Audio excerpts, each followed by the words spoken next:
Alright, so I'm going to be doing my second review for this channel, going back to the 60s for Larry Young's album Unity, which is just one of my favorite albums of all time. I'm trying to keep this, at least at the beginning, here in some albums I'm very familiar with, and I'm definitely very familiar with this album. I've listened to it a lot.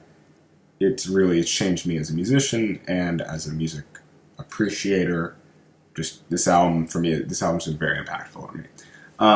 For some background on the album features Larry Young on the organ and leading the session. It was a Blue Note session.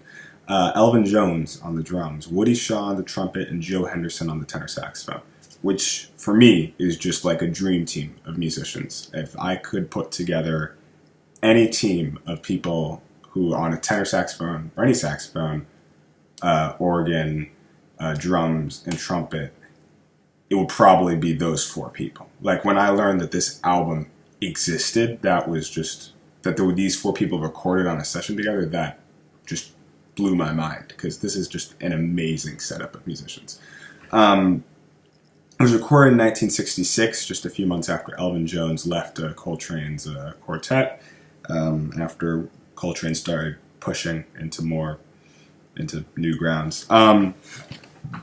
And it's interesting because while this album was recorded in the mid to late 60s, when there was a lot of other stuff happening in the music, when you're starting to just get the very beginning of that transition to fusion with Gary Burton's albums at the time, just kind of getting in there. And then also when you're getting this spiritual movement that's coming in with Albert Ayler with Spiritual Unity and John Coltrane, pushing with Meditations and Ascension and all of those projects. With Miles Davis, you're getting this his second great quintet sound. You're getting this post-bop kind of coming out with all those members of that quintet creating their own music. But in some way, Larry Young's album Unity is interesting because while it's definitely an album of its time, it's certainly an album of 1967, it does not really follow any of those other subgenres. If anything, I wouldn't even say it's in the post-bop era. It's very much, I think, in the hard bop idiom, really. It is. It's Elvin Jones' style of drumming is just very much, I mean, it's Elvin Jones. He has his own thing. No one plays like Elvin Jones plays. But it's very, if I had to choose one subgenre name for it, it would be hard bop. I mean, it's what he played. It's very similar. The sound of this, the closest I can think of as a comparison for the sound of this quartet is to the sound of the John Coltrane quartet. It's the closest it comes to. It's interesting because, I mean, like, on one of the songs is the Woody Shaw composition, The Moon Train, which I'll get to later. And, I mean, it's train is spelled like Coltrane, and Woody Shaw clearly said it was inspired by John Coltrane. I mean, this album clearly has the influence of John Coltrane all over it. And, it's interesting to know that this album came out in 67 because it's all these musicians playing in a style which was not the main style at that time, but still keeping it new. It still had these new 1967 elements. They were pushing songs such as Softly as in a Morning Sunrise. They were really pushing them into 1967 without just going crazy with them like Miles Davis would be doing with songs like on Live at the Plug Nickel. They were trying to keep up with the modern sound, but also not really be just going with the modern subgenres. Which is just why I think this album is amazing, because the hard bop is amazing and that kind of 50s sound is great. But on the other hand, there's so many cool ideas coming around in the 60s and late 50s, like 1959, that to have those combined is just what makes this album great. And the other thing that's interesting about the background of this album is this is Larry Young's only truly major release that you find. People don't often talk about Larry Young as a leader outside of this album. He's not very well known for a lot of his other works, and I can tell you personally, I really have not done enough to familiarize myself with Larry Young's other work. But if anything, I'd say that's definitely credit to Larry Young for him to be able to make such a name for himself with really, in many people's minds, just the album Unity. It really shows how great this album is. the getting into the album itself, as a kind of transition between the background and the actual, just how I felt about the album, it really, all of the musicians on this album truly sound just like themselves. Larry Young, this is his leadership. He's leading this album, so I'm not going to talk as much about him because that's to be expected. But Elvin Jones is not letting anything up just because he's playing with someone else under someone else's leadership. There's one track on here, Monk's Dream, where the two horns, Henderson and Shaw, sit out, and it's just a duet between Jones and Young. And you couldn't even tell because it's Larry Young and Elvin Jones, and they sound like 5 musicians each.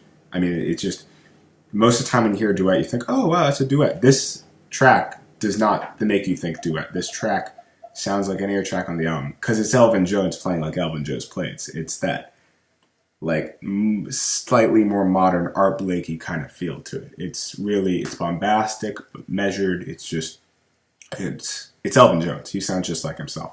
Joe Henderson contributed some tunes. I think it was just If was the only tune. Maybe, I don't think he contributed Beyond All Limits. Let me check that. Joe Henderson only contributed the track If.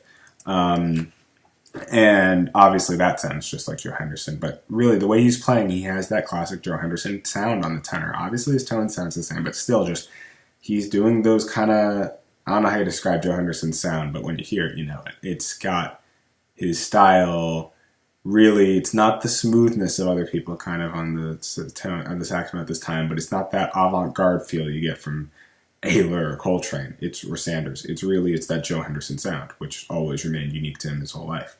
And then you got Woody Shaw on the trumpet, and Jesus Christ.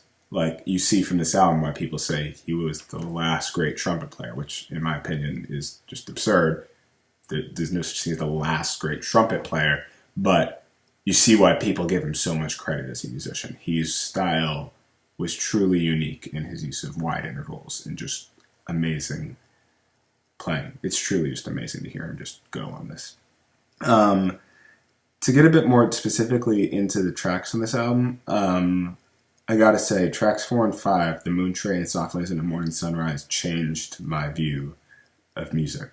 They are both such beautiful shows of musicianship and just simple arrangement.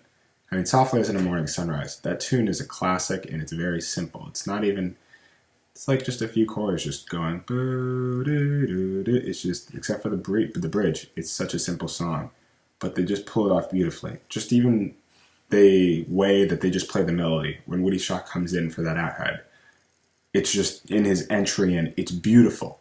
Their tone, they just flow so well together. For people who are not consistently playing as a band in any sense, this is just amazing. It's amazing how much cohesion they have. The Moon Train is easily one of my favorite compositions of all time. It's a beautiful composition. It's not slow, it's not fast, it's not somber, it's not happy. It's this beautiful middle ground, which just completely encapsulates John Coltrane in my mind. And I just think the title is perfect for what the song is. The moment I saw that title was on this album, I skipped the rest of the album. I went straight to that track when I first was going to listen to this album. And it did not disappoint. It's a tune I play all the time to warm up. It's beautiful. And really, I'd say that those two easily top as the best 2 tracks on this album. All the other tracks, though, are still really good in their own right. If is a classic Joe Henderson style tune. Not much to say there. It sounds like Joe Henderson. Zoltan is really interesting. It's almost got this march kind of feel at the beginning. It's not my favorite tune off this album for sure. It's probably my least favorite, but it's a great tune and I'll listen to it sometimes. And then I gotta give credit to Monk's Dream again. Monk's Dream is just such, like, the way that they pull it. The tune itself obviously has come before, but the way that they pull it off, just Elvin Jones and Larry Young, is amazing. The way that they just have such cohesion. They never sound like they're apart in any sense. Larry Young, easily, I mean, he's playing on the organ. I should just gotta talk about that. Larry Young on the organ, like, just shows why the organ is such a great instrument. he sounds soulful but beautiful at the same time. I've never heard another organ player play with such range as Larry Young on this album. Joey DeFrancesco, no. Dr. Lonnie Smith, no. And I love both of those people, but they just don't come close to Larry Young's range on this album. He doesn't give into any organ cliches. Like, he's never just, oh, I'm on the organ, so I'm going to do that funky blues, like, kind of soul gospel thing. That was a lot of separate names, but really, the organ typically, the Hammond B3 organ kind of gets put in this box of, yep, that's from the church, and people who play that came from the church, and they play the style of the church. And oftentimes, yeah, that's the case. But he can do that, and he does that sometimes, but he's never locked into that, which is just why his playing is so beautiful on this record. Overall, the record is pretty cohesive. It travels a vast range of styles while also always staying very much in one kind of solid form. If I had to give this a rating out of 10, I'd probably go with a 9 out of 10. Yeah, it's great. The reason I wouldn't give it a 10 out of 10 is because it's great, but it's not like there's something which truly sets it as one of the all-time classics or just albums that you need to hear, no matter who you are. This album is not necessarily for everybody. If you're not someone who loves jazz, and I wouldn't recommend this album to you. Unlike other albums, which I would recommend to anyone no matter what. This album, if you do listen to any jazz though, or even thinking about listening to jazz or anything that, even if you don't listen to jazz, but just kind of like listen to anything similar, you should definitely check out this album. It's beautiful, but it's also really hard hitting. And they do this beautiful job of taking all these emotions and feelings and ways of playing and doing them all in this neutral way at once, where they're all there. So they kind of just make this beautiful synthesis. Yeah, so that's going to be this review. Hope you enjoyed it. Leave any opinions you had, your experience with the album possibly in the comments below. I'd definitely be interested in seeing what people have to say.